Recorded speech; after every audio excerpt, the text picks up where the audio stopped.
Hi, I'm live. My name is Angela Strong, or Angela Ruth Strong, if you read my name from my books.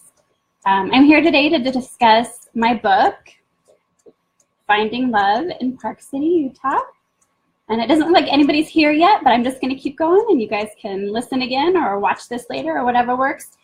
But I'm going to be discussing my book, and I'm going to be doing some giveaways. So if you comment anytime during this hour, you'll be entered to win some audiobooks. I have audiobooks I'm giving away for my debut novel.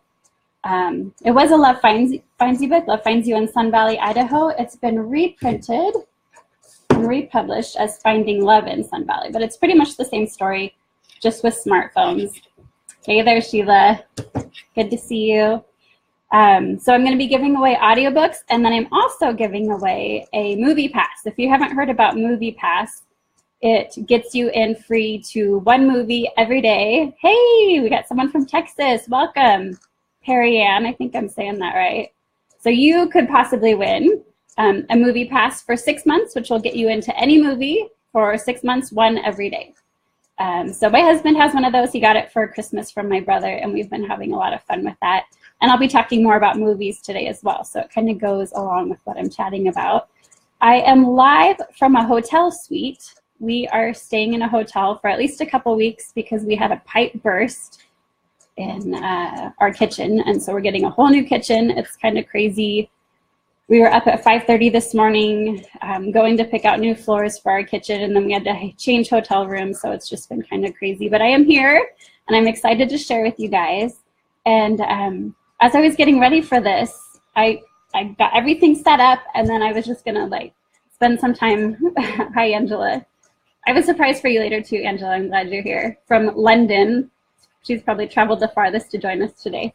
But as I was talking to God and asking him for strength to share this with you today, because it's kind of scary going live in front of who knows how many people and putting this out there, I just went to my Bible reading for today, because I read through the Bible. I read a little bit every day. This is the very first verse I read. It is from Psalms 121, verse 1 and 2. And it's in the Message translation, so if it's a little different than what you normally read, that's why. But it said, I look up to the mountains. Does my strength come from the mountains? No, my strength comes from God, who made heaven and earth and mountains. And that was so perfect, because if you've read my book, you know the whole theme is mountains. And I was just like, all right, I'm done. God gave me what I needed. So that was pretty cool. So I'm live from a hotel. I hope you guys are a little more comfortable than I am wherever you're at. We're going to be talking about Park City today. I'll be giving away some giveaways. And I'm just going to start with my publication story and how I got started in writing, because it really is a crazy business and it's crazy fun. So when I was a little girl, my mom was a writer. Thank you, guys. Yeah, my mom was a writer. So I grew up with her reading me bedtime stories she'd written, and her stories would be in Sunday school curriculum. And sometimes she'd write about me. So I'm going to do a little show and tell here. This is an article about me that she wrote, and that's me right there. So this was in Women's World when I was little. So I had a benefit of growing up knowing, one, how hard writing is, and two, that it's possible. Because usually people think either it's easy or it's impossible, but that's not true. It just takes a lot of hard work. Can you guys hear my dogs barking right now? Hey boys, kennel. Yeah, we're in a hotel with dogs, so I don't recommend that, but we're gonna make it work. Ah, you guys must love dogs. So that was growing up, my mom wrote, and I would see her submit to magazines. So when I had an experience in high school, I just thought, well, if you write about it, you send it into a magazine, right? So I sold my very first article when I was 16 to American Cheerleader magazine, and that's me right there, and that's me in the air. I was cheering at a basketball game, and a basketball player ran into me and knocked me into the bleachers, and I broke 4 ribs. And then I ended up going on to competition. Anyway, so I wrote about it, got it published. I was 16, they paid me $100, and I thought, wow, that was easy. Easiest money I'd ever made. So I decided to go into journalism, and I went to the University of Oregon, and it has never been that easy since. So that got my foot in the door, that got me headed that direction. I studied journalism, and then I ended up staying home with my kiddos. I started my family pretty young. I have 2 teenage girls who have their own hotel next door, their own hotel room, and they are just loving that right now, hot tubbing and having their friends over to watch movies and stuff. But yeah, so I was 16, and then I had kids pretty young. I was 21. And so I wrote for my kiddos. I wrote stories for like Hopscotch magazine, kind of like my mom had done. And thank you guys. So I sold a story called Gymnastics Grandma. And again, just inspired by my kids. I mean, they have so much imagination and creativity. And so that's what got me started. And then I wrote my first novel. I didn't know if I could. You really don't know if you can do something until you do it. So I finally signed up for a conference, and I wanted to be able to pitch my novel at the conference, so I made myself finish it. That one was called Fake Blonde. And I went and I thought, oh, they're gonna love me. You know, I had my dream editor and my dream agent, and they did not love me. But at that conference, I did have another editor pick up one of my children's stories that she liked, and she heard that I'd written a novel. So she said, well, why don't you send it to me? And so it ended up going to the pub board at a publishing house, and that's what got me my agent, with a little help from a recommendation from Trisha Goyer, who I believe started this group. So thank you, Trisha, for that. So the agent picked me up because I had the first novel in a publisher's door. It did not end up getting published. I wrote a second novel, so then my agent was shopping both those two books, and that's when they started the Love Finds You line here. I think some of you guys have read those. They were a lot of fun, and thank you guys. I love your comments. Keep them coming, and I'll be asking you questions too. But so they were starting this Love Finds You line, and all you had to do was write 3 chapters and a proposal, or like a synopsis of what happens in the story. So I was like, I can do that. So I whipped it out in a day, seriously.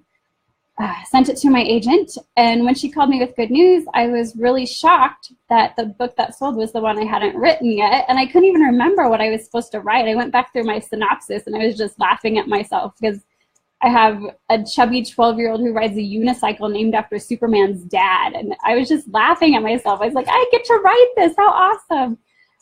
So I wrote this book, and it sold, and as I was writing it, my husband at the time, my first husband, left me. So I had to finish writing a romance novel as I was going through a divorce, which is really not a fun thing to do.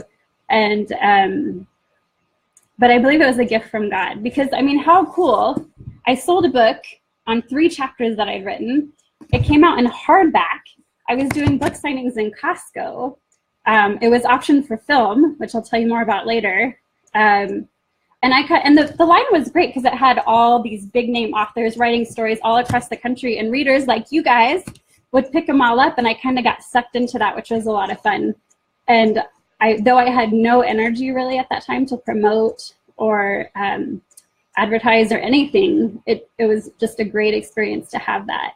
And it was really like a gift from God. But I didn't want to write romance anymore after that. Thank you, guys. Thank you, Angela. I was just like, it's a fairy tale, it doesn't last, it's not true. And so I quit writing romance for a time, and my agent and I actually split, because she called me and she's like, well, Angela, I'm moving agencies and I'm going to be focusing more on romance. So if you want to write romance, you can stay with me. And I didn't. So we ended up splitting, and it kind of plays into the story that if you guys read Finding Love in Park City, she is a divorced character. So it kind of plays into that as well. And a lot of that is my story, my own heartache, which I'll talk about more in a little bit. So what happened, and I'll just tell you that story real quick. I was at a writers conference in Colorado, Estes Park, which is a beautiful place to visit. And I had another publisher interested in one of my books, and I was so excited. And I went back to my room, and I was just gonna lay on my bunk and smile at the ceiling. I don't know if you guys ever do that. Do you guys ever just lay there and smile at the ceiling when something great happens? So I was laying there, but I had my Bible on my bunk, and I hadn't read it that day. So I thought, okay, well, I'm gonna read my Bible. And I pulled it out, and the scripture that I read was, says, God, you are my all. And so I wrote that in my prayer journal, God, you are my all. And I thought, is that really true? And I thought about how David also said, test me. Sheila, you smile at the ceiling. I just love those moments where you just want to dance all by yourself and just that joy bubbling it up. But so in my bunk, I cried about it, and I wrote test me in my prayer journal. And then later on that night, I was talking to an author who was writing a book about parents dealing with the death of their children. And I thought, okay, God, when I said test me, don't mess with my family. Like, I tried to renegotiate. And so anyway, I came home from that conference to eventually find out that my husband had started an affair while I was gone. And so life went pretty crazy from there. But I don't think it was God saying, you want to test? Oh, I warned you, didn't I? Hush, boys. Kennel. There's probably a dog out there. But it wasn't God saying, you want a test, I'll give you a test. It was God saying, you know I'm your all. You know it. And then, because I pretty much lost everything, he was my all, and I knew it. And he's been there for me through it all, including when I met Mr. Strong. So my first book, if you'll see, Angela Ruth, this is actually my middle name because I was going through the divorce, and I was like, if I ever remarry, it'd be cool if I could just add on my last name. Not that anybody even knows who Angela Ruth was, but so I'm going to tell you a little bit about Mr. Strong, who made me want to write romance again. I met him at a barbecue, a picnic, a barbecue in a backyard. And over the fire pit, when we're all singing songs, we made this eye contact. And I thought, if anything ever happens between us, I'm going to remember this moment forever. So something did happen between us, and he proposed in a movie theater, which I was going to tell you guys more about, which is also why I'm giving away the movie pass. If you guys comment on this, you're entered to win a 6-month movie pass. Or if you ask me questions, feel free to say anything. So we'd been dating for a while, and I thought we were setting up my best friend Charlotte with one of his friends, Spencer. Spencer is in a wheelchair, and we were going to meet up, set them up, and go to a movie. And so we get there, and we're a little bit late.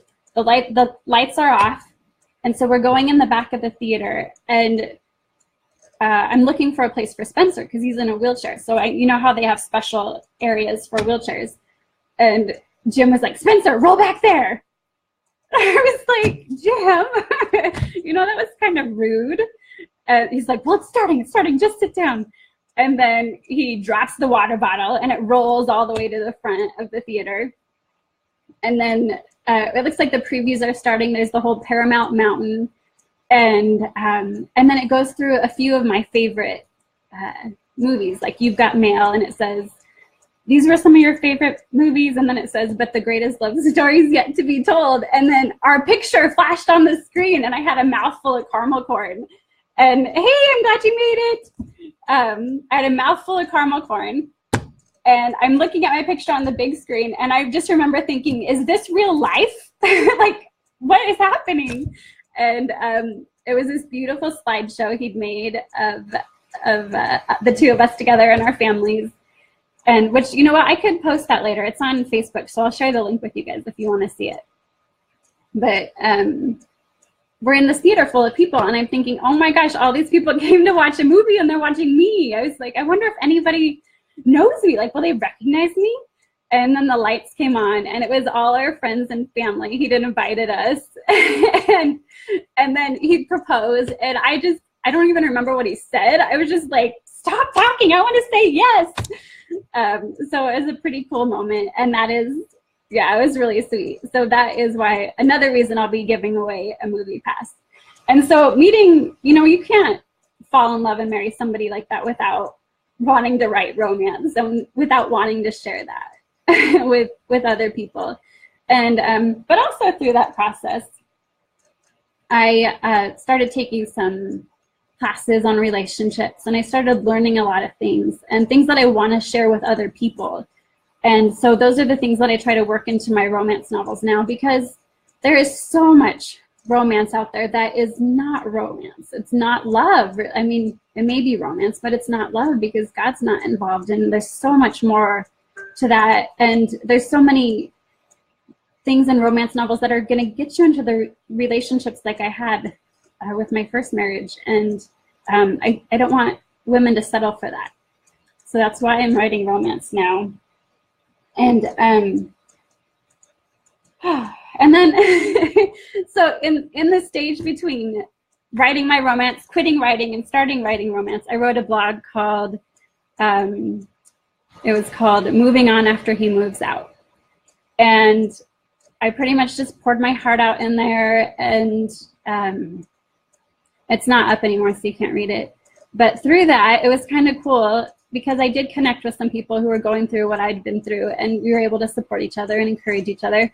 Plus, and this is really cool, I don't know if you guys have read any books by Ruth Logan Hearn, but she started reading my blog and using it as research for her book, Healing the Woman's Heart. And so she surprised me by dedicating it to me. And that was just such a blessing. I mean, life can be hard, and there's the unfair things that happen, but there's so much beauty that can come through it as well. And so there was that. And then I don't know if you guys have read any books by Betsy St. Amant, who is now remarried, Betsy Haddocks. I don't even know if I pronounced that correctly. But she went through something similar to what I went through. And so I was able to encourage her through that. And she dedicated her book, Love Arrives in Pieces, to me, which is really sweet. And as I was giving her encouragement, she said the one thing that stuck out to her the most that I said was, you won't walk this perfectly. And so I think that really sums up life, doesn't it? I mean, I hate not being perfect. I hate messing up and doing things wrong. And sometimes it's like the more I try, the harder I try, the more of a mess I make. And so it's just good to have grace for ourselves wherever we're at in life and wherever we're at in our relationships. So I was going to talk a little bit more about, before we actually dig into the book, which I do want to do, and I want to go through all the questions at the end of the book, because I just think that would be fun to do. I don't know. Have you guys read this book? Have you read it? Yeah, the dedications are pretty special. And dedicating books is always special for me too. This one I dedicated to my grandma, because my grandma went through a divorce, and she is a tough single woman, and I have so much admiration for her. And so when I was going through this, I mean, I didn't know anything about divorce before. Oh, thanks, guys. Yeah, I didn't know anything about divorce. My parents are happily married for over 40 years, which is such a gift. And but my grandma was there for me, and she actually picked up my lawyer bill for going through a divorce, and I didn't find out how recently until how much she spent on that. So that's not something I could give back to her, but I dedicated this book to her. And last year, right before Mother's Day, my parents and I went down and surprised my grandma, and it was so beautiful.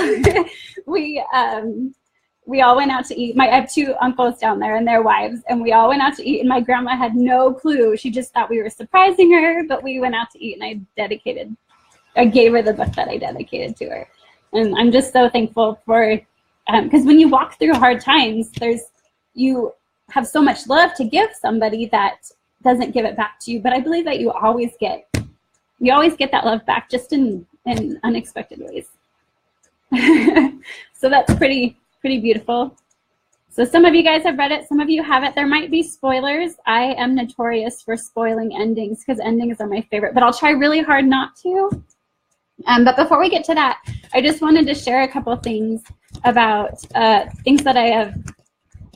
Yes, she's very special. Things that I've learned in my relationship classes, because I think they're very important, and I think they're very relevant to what's going on in our culture right now, especially with the whole Me Too thing, with 50 Shades of Grey being such a hit.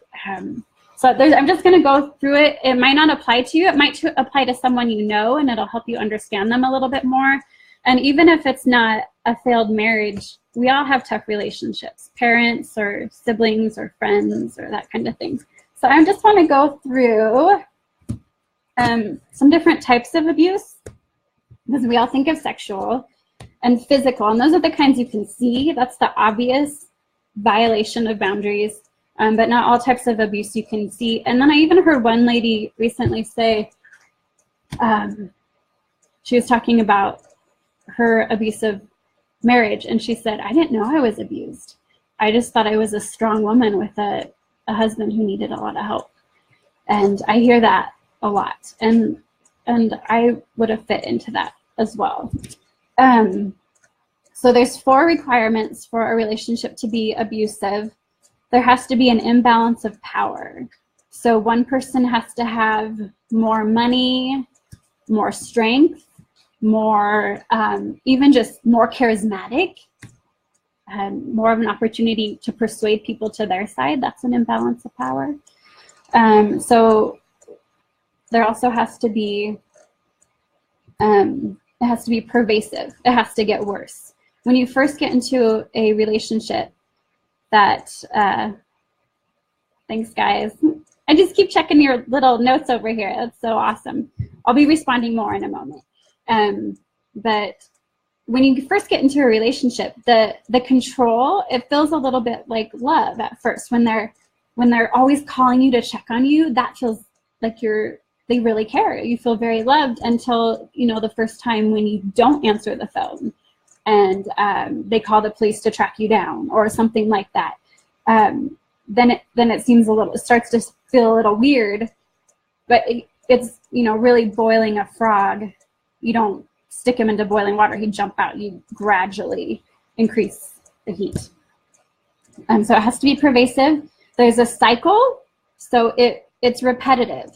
And this cycle keeps the abused person in the relationship. And really it's the craziness starts, the blow up, that's the second cycle, the second part of the cycle, and then the honeymoon period.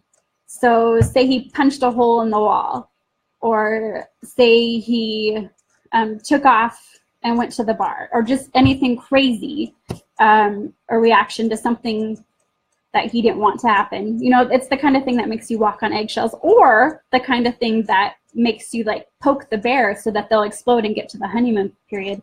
Because in that honeymoon period, they're so sorry, it's never going to happen again, they couldn't live without you, and the person being controlled thinks, oh yes, it's gonna be better this time, and then it happens again and again and again.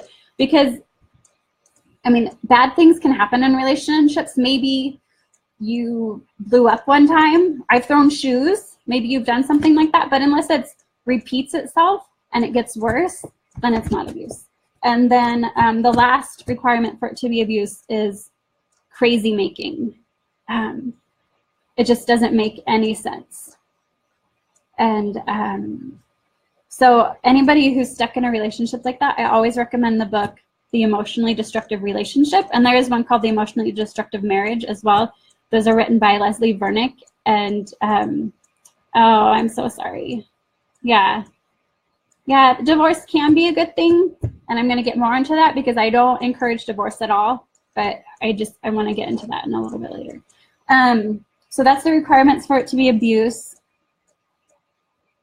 And then I said there's different types of abuse. So I'm just going to go through those real quickly because they're good to know. Like I said, the imbalance of power. So there can be economic abuse where he makes all the money and doesn't share. And it can go both ways. It's not just a he thing. Or, you know, parents even who, I read the book, A Child Called It, which I think somebody mentioned on Avid Readers of Christian Fiction the other day. But this kid's parents won't let him have, or his mom really, wouldn't let him have his Christmas present. So that would be economic abuse right there. Isolation, where they start to cut you off from your family, start to cut you off from your friends, not overtly, but like, you know, subtle hints like, why are you hanging out with them? You know, those kind of things until nobody knows what you're really dealing with because they aren't close to you anymore. Intimidation, so punching a wall. would be intimidation. Somewhere in there, the threats of suicide. They're trying to control you, that kind of thing. Using children.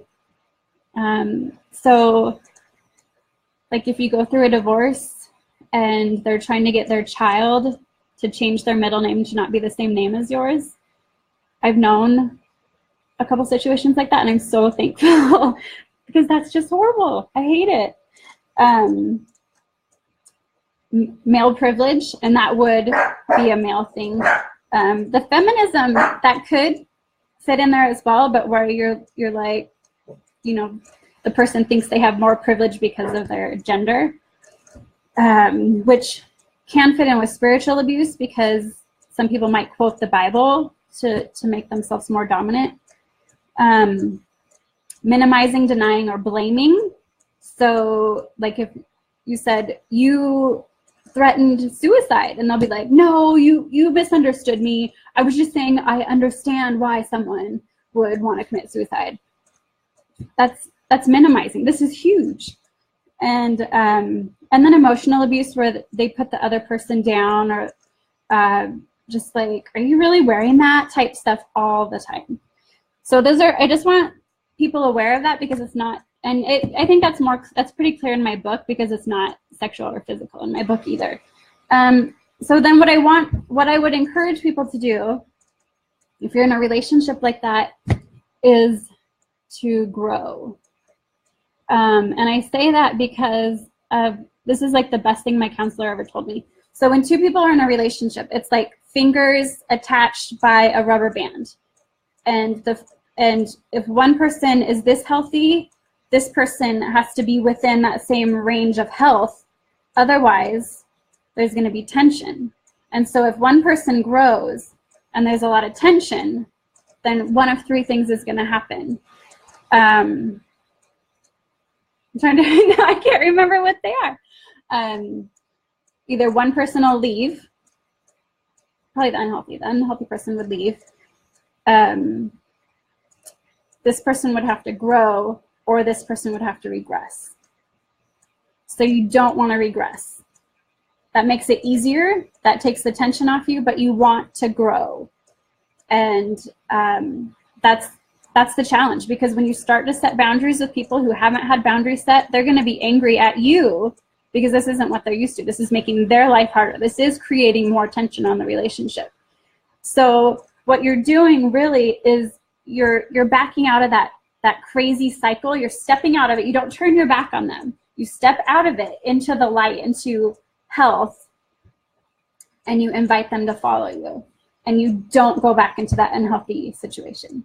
So that's always my advice, because I've had, when I was writing my blog, I did have people say, well, what should I do in this situation? And then grow. And it's not easy. That makes it sound a lot easier than it is. It takes a lot of prayer and surrounding yourself with healthy people, getting help, reading books, going to counseling, that kind of thing. So I hope I didn't bore you guys too much, because you might not be in a situation like that. But one other thing that I really appreciated in my class that I took about relationships was it didn't put all of the responsibility on the abuser, because for anybody to be in an abusive relationship, there's going to be some heart issues that keep them there, that make the mess of the relationship. And so really you can't control the other person, you can only control yourself. And in the book, The Emotionally Destructive Relationship, she describes it as like a water bottle with sediment on the bottom. And so if you shake it, the sediment comes up and makes a mess. So while it looked clear, there's something in there that when there's conflict, the messiness arises. And so dealing with your heart issues is something you can do, because it might feel like you're stuck, like there's nothing you can do, but you can always work on your heart issues. And I'm real quick, those are selfishness, pride, fear, anger, envy, laziness, and the evil heart. So more about that, if you want to read that, is in The Emotionally Destructive Relationship. Thank you for sticking with me through that, because that's really the heart of my story and the heart of what I want to share. But now the fun part. So let's go through the discussion questions. And then I started reading this again last week because it's been a year since I read it. And I'd forgotten that I put some stuff in there. The part where CJ is punching Sam, do you guys remember that? I'd forgotten I'd put that in there, but that was really something that happened. I was so frustrated. Thank you, Karen. And I needed to vent. And my husband, Mr. Strong, he just steps back and he puts his hands up and he's like, you want to punch something? And I did. And it was great. So it's always nice to have people in our lives that can let us vent in a safe way. So the discussion questions, feel free to answer even if you haven't read the book, and hopefully I won't give away too much. So number 1, Sam compared CJ with Abigail in the Bible. What Bible character would you compare yourself to and why? So go ahead, you can answer that if you want to. Some of these might be too personal. I think I would compare myself to Joseph because he was a dreamer and it got him in a little bit of trouble. Are you guys thinking? There's 12 of you on here right now. Anybody ever relate to someone in the Bible? I'll move on to the second question and then you'll have answers for this one, huh? Oh, you don't feel worthy of being a Bible character? There's some messed up Bible characters. No, we are all worthy. I'm going to let you get back to me on that, Angela. All right, so the second one, CJ went by Chloe until her ex-husband married another Chloe. And I do know someone who had this happen.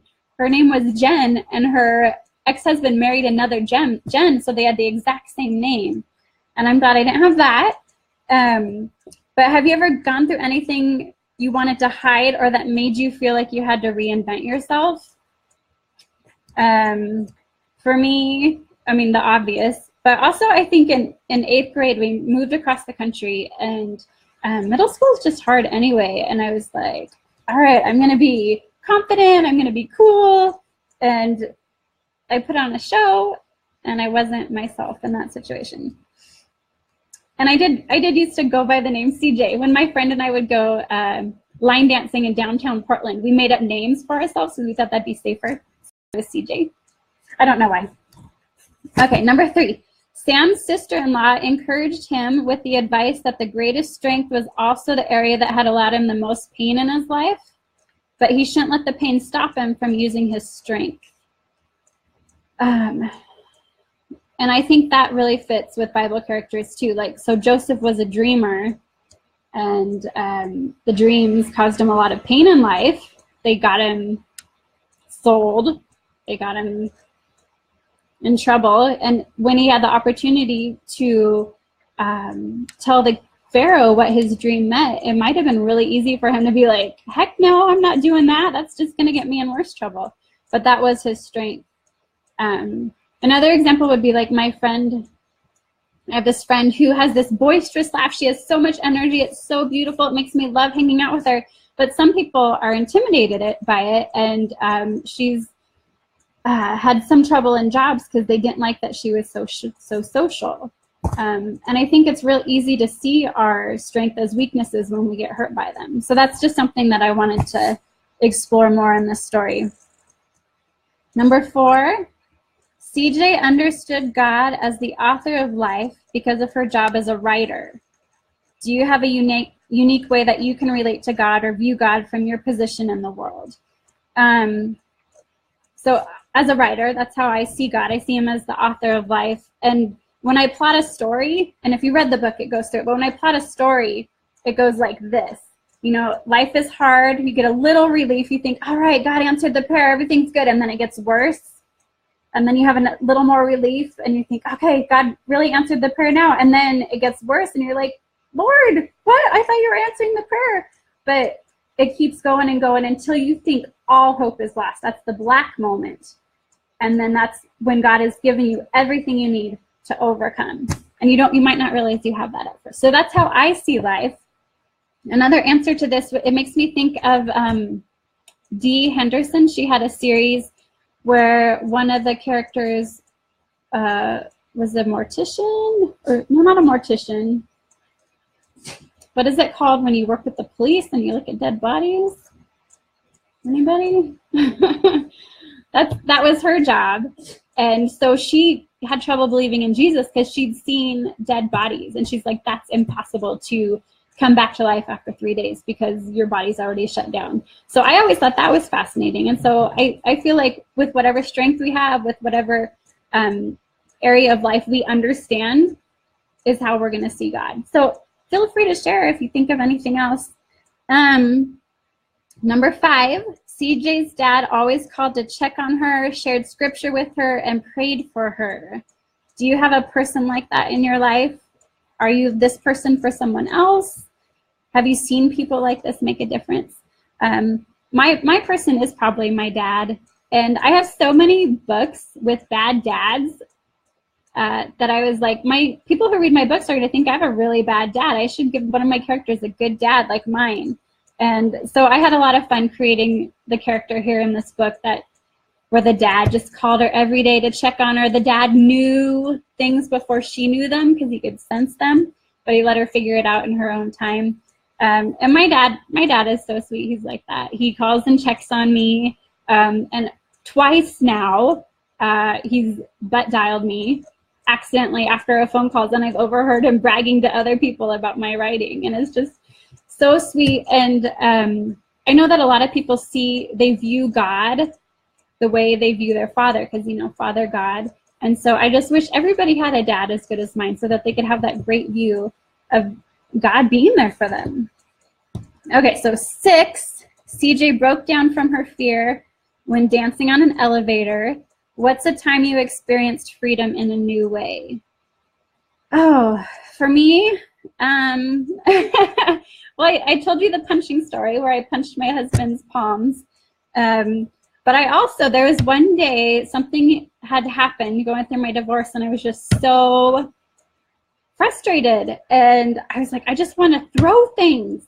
And so my best friend and I went and bought china from a thrift store, and we went to a recycling place and smashed plates. And I felt so great after that. And it was just a new freedom to be able to release that tension and laugh at myself because I was being pretty ridiculous in that moment, but just to have that outlet and that freedom and to be okay with not being okay. All right, so bonus question. Somebody has to answer this one, you guys. Would you ever dance on an elevator with strangers? Why or why not? So CJ does dance on an elevator, and that's where she gets a little bit of a breakthrough. Anybody else? I would. I embarrass my kids with my dancing. You can see my karaoke videos on my Facebook page if you want. Their friends all know how I dance too, because they'll live video their friends me dancing in the kitchen. And one time I was sick, and my daughter even said, "Mom, I don't like it when you're sick. I like it when you're dancing in the kitchen." Like, those are the only 2 options. So nobody else would dance on an elevator? You guys. All right, so that's that book. And I wanted to just share, because that book is the last in my series. And what happened, so I showed you my original Love Finds You book right here. And it was optioned for film. And I didn't know that. Crazy how that happens, huh? But there was 3 Love Finds You movies that were made into films. They came out on Up TV. Did anybody see any of the movies? I believe it was Sugar Creek, Charm, and Valentine. I watched them all. They were fun. Like with Charm, it was an Amish story. So I invited my writer friends over, and we all made Amish food and watched the movie together. And so when the first one was made, I thought, oh, that's really cool. Didn't think much about it. Then I saw the second one was being made, and the author was one of my friends on Facebook. So I saw her at film festivals with like Courtney Cox, and I thought, are they making another one? I wonder if there's a possibility mine could ever be made into a movie. So I got online and I Googled Love Finds You movies, and a bunch of different articles popped up, and one popped up, and the first word was Trayson Lake, which is my character's name. And I was like, what? And I clicked on it, and it was an article about how I think there were 7 of the books that were optioned for film, and mine was the first one listed, and I couldn't believe it. And it was on my phone, so I ran down to show my husband because I wanted him to read it on the phone and confirm that I'm not just imagining this. And I ran down and I held up my phone. I was like, read this. And he thought somebody had died because I was freaking out so much. And then when I found out, I mean, I read the article and I didn't know what was going on. So that's when I contacted my editor, and we tried to, or my agent, and tried to figure out. But I found out the most from Marilee Farrell, who is now my editor at Mountain Brook Inc. And I was at a conference with her, and she's the one who started doing the changing the love finds you to finding love in. And she did it with her books. She got her rights back, so she helped me do mine. And she said, yeah, I have the connection with this movie producer. And if you want to make it into a series, there's a possibility that they could get optioned for film. So that's what we did. We redid this one, and then I wrote the sequel. So there's 5 brothers, and this is kind of weird because there's 5 brothers, and I started with the middle brother. So then the 4th brother is Finding Love in Big Sky. It's a Christmas story. I love Christmas stories. They're so dear to my heart. This one's set on a ranch. I didn't know anything about horses, so I had really bad writer's block, and I ended up going to my friend's farm, and she taught me all about horses, which I was able to use in the story. This one is optioned for film, so I'll share the link later. And I see that you guys are answering, but I didn't get these answers until just now. So Sheila's Joseph 2, all right. We got, I think I saw David on there. Mary, Martha's sister. Let's all be Mary. Let's just go sit at Jesus's feet. Thank you guys for answering. Maybe my answers are delayed on my computer here, so I apologize for not seeing those earlier. Shifra and Pua, small characters that made a big. Oh, I do not know those characters. I'm gonna have to look them up in my Bible now. Thank you for sharing. Small characters are huge. Okay, so this is the second one. This one is optioned for film. They renamed it Christmas Star, no, Big Star, Bright Star Christmas is what they would call it as a movie. So they are, I believe it's in development, and they're shopping it to some television stations right now. So if you want to pray for that, then I can have a big party when it comes out and you guys can all come. How's that sound? Okay, so that's the second book. Park City was the third. And she's a writer. Do you think she looks like me a little bit? I've had people say that, which is kind of ironic. But yeah, so she's a writer. So I ended up writing a prologue at the back of this book where she writes for like a movie, or no, like a newspaper. So she writes in the newspaper about a little update on all the brothers. And there's 5 brothers. And so, but I'd never written the older brother's story. So I thought, could I go back and do prequels? That's kind of cool, right? Doing a prequel. So I got some friends together. We did Finding Love at the Oregon Coast, which might be my favorite cover of the series. And this was really fun. So this is my character right there. That's Christina. She's married to the oldest brother, Dave. But the story sets out with her running away from a wedding and deciding she's not going to get married. And she has 3 bridesmaids. So I had my friends, Heather Woodhaven, Christina Coriel, and Lisa Phillips, who are awesome authors. I love working with them. They all had a bridesmaid, and so I wrote the part where she runs away from the wedding, and then they each wrote a novella where their bridesmaid falls in love, and then I got to write the final one that brings it all together. And it was fun because like if my character was going to call one of their characters on the 4th of July, I could write them and be like, hey, what's your character doing at this time, and what would she say to this? And I didn't have to make it up. They made up that part for me. So as a writer, this is like one of the most fun things to do. And then the final book came out this month, Finding Love in Eureka, California. Romantic Times said it's my best book in the series yet. So I hope they always say that with every book that comes out. It's set in Eureka, California with a redhead who works at a airline, which is where I currently work right now. I I'm a ticket agent and gate agent, and all kinds of crazy things happen at airports. And I love it because I get to meet all kinds of people doing all kinds of exciting, fun, or emotional things. So that's what I do for my day job. And then I wrote, so my writer friends, Heather and Christina, no, not Christina. Christina's cool too, but Heather and Lisa write for Love Inspired Suspense. And so I was like, well, I want to do it too. I felt kind of left out when they talked about it. Now I'm getting all these other answers to the questions I asked. I'm going to go through and respond to all of you guys because I really appreciate you sharing. And I'm sorry I missed it. It didn't show up when you wrote it. So, coroner, that's the word. Thank you, Jess. Yes. If you're just joining me now, this probably isn't making any sense. But just hang out anyway. We'll have fun. So this was my book, and I sold this through a contest that they have. If you're interested in writing, this is like one of the best ways to get involved in writing. And I don't know if everybody knows about this. They have a contest every year, and it's a little bit different every year. For me, I had to write the first page, I think, and then send in the first page. And then all the different editors picked writers to be on their team. And then it went to the next round, and we all had to write the first chapter. And then if that made it, we had to write the first 3 chapters. And so the teams got smaller and smaller, kind of like American Idol. But it's great because you're in this group with the editor. You can ask them questions. You can be like, hey, can I kill the dog? And they'll be like, no, if you kill the dog, you will never write for us, kind of thing, which is true, by the way.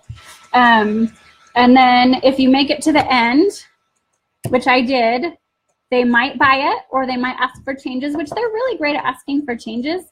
Sometimes a lot of changes, but they asked me for changes. And after banging my head on the wall for a few days, because as a writer, you want to do that. It gets frustrating. It's hard. I rewrote the ending, made it even better, which is crazy how that always happens with editing. And this book came out last year, which was a lot of fun. This line isn't known for being funny, and I like funny. So this is a lot different than my other stories. But if you like scary serpentine, somebody even described it as serpentine, you might like it. And then, oh, and then I have another series that I'm working on.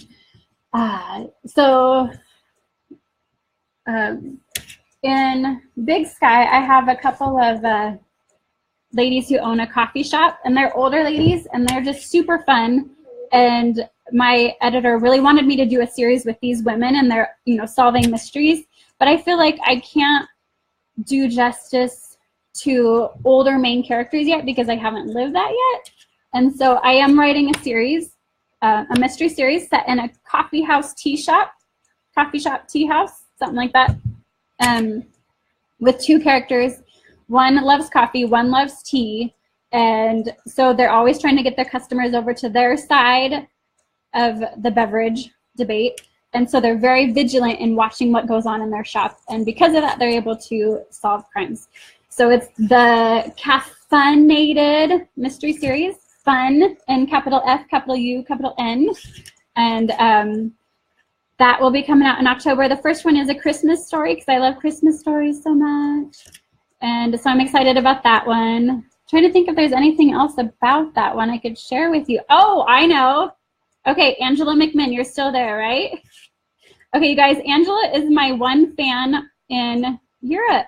No, I have one in Italy too. Sorry, I have a fan in Italy, but Angela is in London, and and she's friended my husband too, and we talk about her. We're like, hey, did you see what's going on in Angela's life right now? She's knitting socks or whatever. And so she's always fun. It's fun to have a raving fan, right? And she thinks I have an accent, which is kind of cool. Makes me feel exotic. But Angela, I have named a character after you in a caffeinated mystery series. In A Caffeine Conundrum, there is a judge named Judge McMinn. So I just wanted to let you know that. That's so fun. Now you'll have to read that one too. All right. So I talked about my movie deals. I talked about my other books. I talked about my upcoming series. I also have, if you've read Finding Love in Eureka, it is a So she's a photographer who works at a airline, and her sister is a yoga instructor. So I have some yoga in that. I know that is controversial in the Christian world, so I do explain my side of that. We considered taking that out of the story so as not to offend, but I teach yoga. So I'm like, well, they'd still be offended by me because I'm a Christian yoga instructor. So my editor just asked me to write about yoga and how it can be honoring to God and really worshiping him with our body, soul, and mind, and finding balance, not just physically, but spiritually. And so she let me keep that in there. And I have a friend who teaches yoga at our church. I teach at a Christian fitness club. My friend teaches at our church. And when I started talking about yoga, people said, man, we wish we had Christian yoga here, because not all yoga classes are created equal. So I talked to her and I said, hey, what do you think about making a yoga video? And I'm an idea person, so I put that out there, and she made it happen. So at the beginning of the month, we filmed a yoga video, which is pretty cool. And we have it with the editor right now, so it should be coming out by the end of this month. I'll make sure to share that link here when I got it. If you sign up for my newsletter, you will get that for free. And my newsletter is at my website, which is angelaruthstrong.com. If you're on a mobile, you might not be able to find where you sign up. But if you message me, then I'll already have you in my contacts, and you will get that.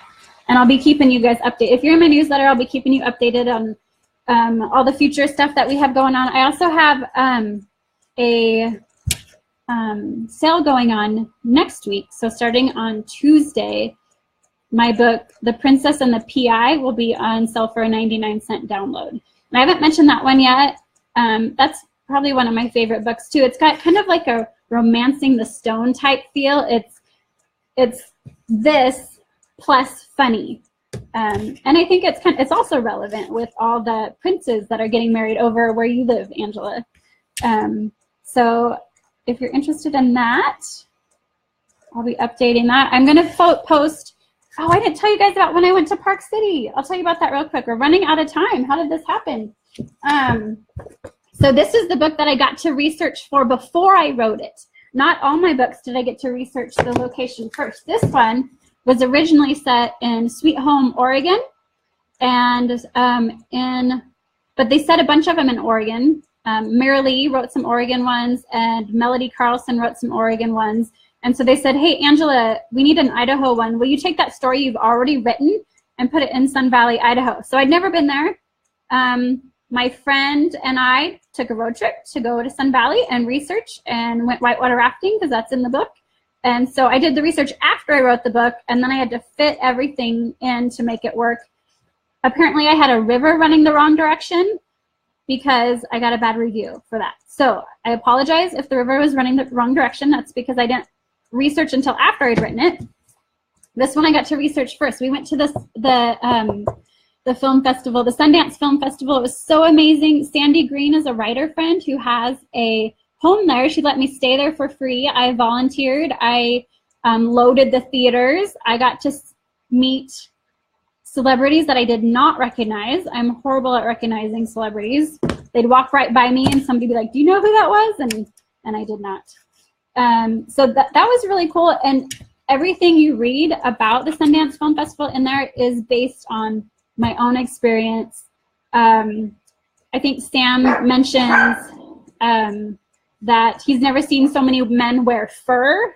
That was true. I was amazed by how much fur people wear. I was like, I don't see that in Idaho. But that was just a really fun experience, and I love the creative process. And so and I also love, I didn't tell you guys this, they had a special speaker there at the Sundance Film Festival speaking about faith in film, and he'd been there the year before, and it was so popular they requested to have him back because they wanted to offer that to all the people who are looking for it. So I'm really excited about all the faith in film, and that's another reason that I'll be giving away the movie pass, that I will be picking one of you guys. When I'm done here, I will be doing a random name drawing, and I will let you guys know that. And then I'll post any links and any info on abuse in case that applied to you and you want to know more about that. Oh, I also have a blog tour going on for the release of my Eureka story. So I'll post the link to that. You could win a Kindle if you want to go check that out. It's the Romantic Reads blog tour. There's 3 or 4 of us authors, and so you can find out more about our romance novels. And then if you're an author and you're interested in doing this and just talking about yourself for an hour, which is, I can't believe I've been talking for an hour now, we are signing up right now. I'm in charge of this book club, so I'm honored that you guys joined me. And if anybody else wants to do this, there's a file on the Avid Readers Christian Fiction website. You can go there and get the submission form and send that to me, and we'll be, next month, we'll be voting for our next 3 reads. So do you guys have any questions for me? Now that I've talked for, how long have I talked? 55 minutes.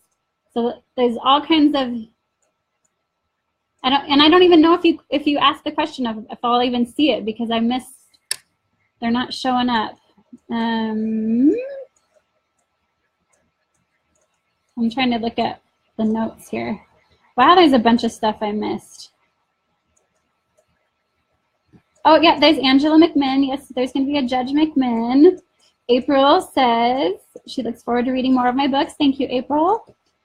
Heather says, oh, you guys are awesome. Does anybody have any questions that I haven't answered? I probably said way more than you even cared to know. Spiritual death is huge. Yeah, so in each of my books, and I got 4 more minutes, so I'm just going to keep talking. In each of my books, starting with this one, because I set it originally in Oregon where it rains a lot, and I set it on a river between 2 lakes, so I decided to do a whole water theme. And so I had my main character, she does a Bible study on water.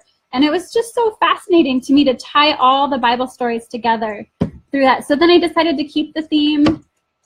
The Christmas story, we did the star, of course, the Christmas star, which plays into her own worth. Because, I mean, if God's calls all the stars in the sky by name, then he's going to take care of us too.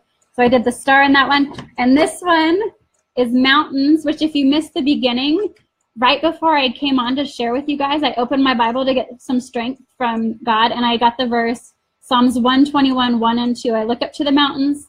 Does my strength come from the mountains? No, my strength comes from God who made heaven and earth and mountains. And so that's the whole theme here.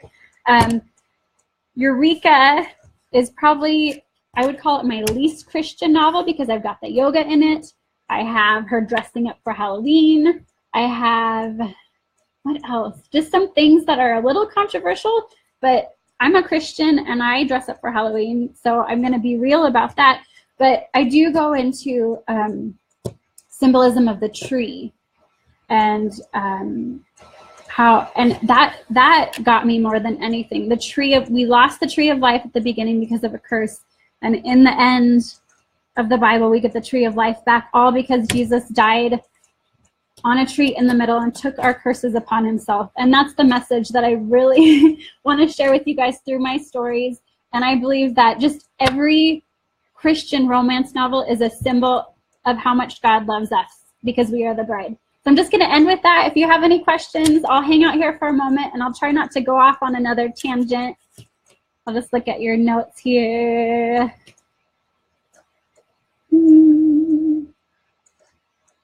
Yes, so Sam Lake, somebody asked if Sam Lake is a Marine or a soldier. Oh no, did I make him a Marine in Eureka? So Sam is based on my old brother-in-law, Scott, who was a Marine, and I think I said Army in Sun Valley, and his wife read the book and he wrote me and he's like, Army? And he was all offended. So probably without even realizing it, I made him a Marine. Thank you for asking that, Nick. That was a mistake, and now you guys all know. Even with so many editors, all these little things get through.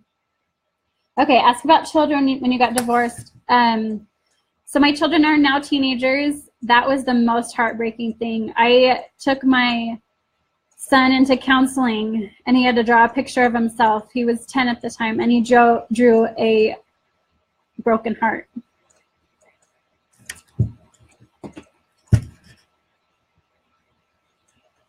And that's why I'm so big on God's restoration, because we're all going to have our hearts broken.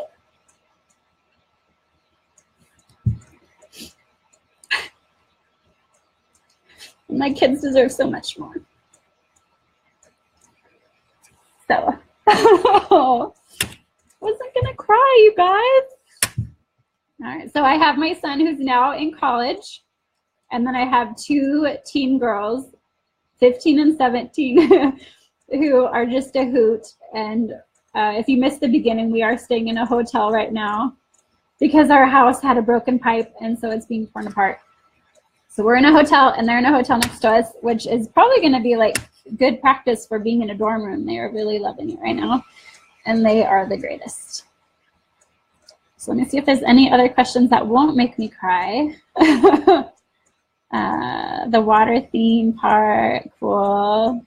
Thank you, Beth. Oh, Sheila, you asked a question earlier. Oh, man, I need an assistant for this. Let's see.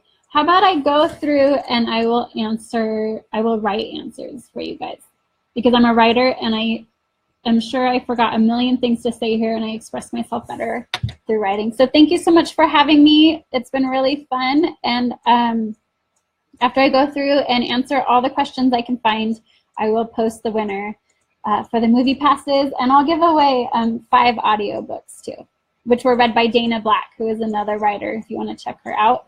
And you're all welcome to join my newsletter on angelaruthstrong.com. And even more fun is my Facebook group, where we just hang out and goof off a lot of the times. So thank you for coming. It was good seeing you all here. And I'm sorry if I missed questions. I'm going to go back through, and I hope you guys have a great day. Thank you.